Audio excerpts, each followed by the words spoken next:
大家好，今天我们学习副词明明，一起来看视频吧。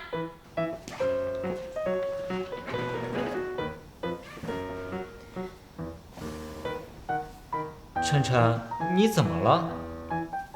我刚才去找导师看毕业论文，明明已经按照他的要求改了好几遍了，但是他还是觉得我的论文不合格。不是吧？你的论文有自己独特的学术见解，还有大量的实验和调查数据来支撑你的观点，已经超过很多人的水平了。也许是因为他对我要求比较高吧。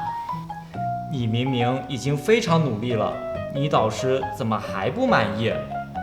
算了，今天我们约好跟阳光和李可去吃晚饭，你到时候可以好好放松一下。导师让我今天晚上再修改出一版论文发给他，恐怕我不能和你们一起吃饭了，真对不起。明明已经和你们都说好了，我却放你们鸽子了。啊，你的导师对你也太严格了吧？明明离答辩还有很长时间，怎么这么早就让你把论文改好？我才刚刚写完初稿。你帮我告诉李可和阳光，我今天不能去了。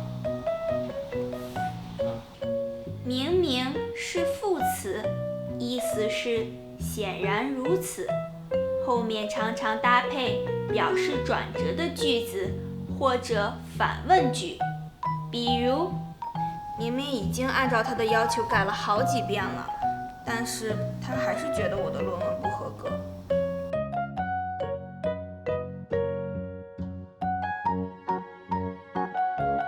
明明已经和你们都说好了，我却放你们鸽子了。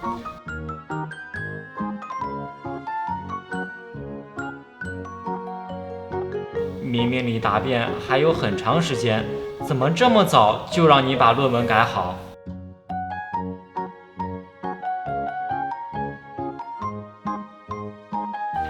大家学会了吗？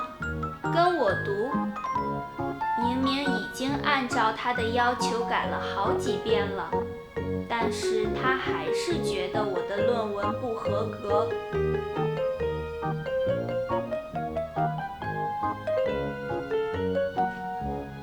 明明已经和你们都说好了，我却放你们鸽子了。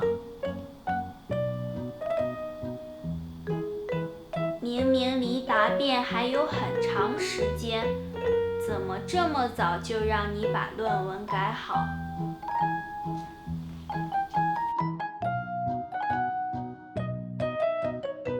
我明明和王森他们约好了去吃饭，结果因为改论文不能去了。再见啦！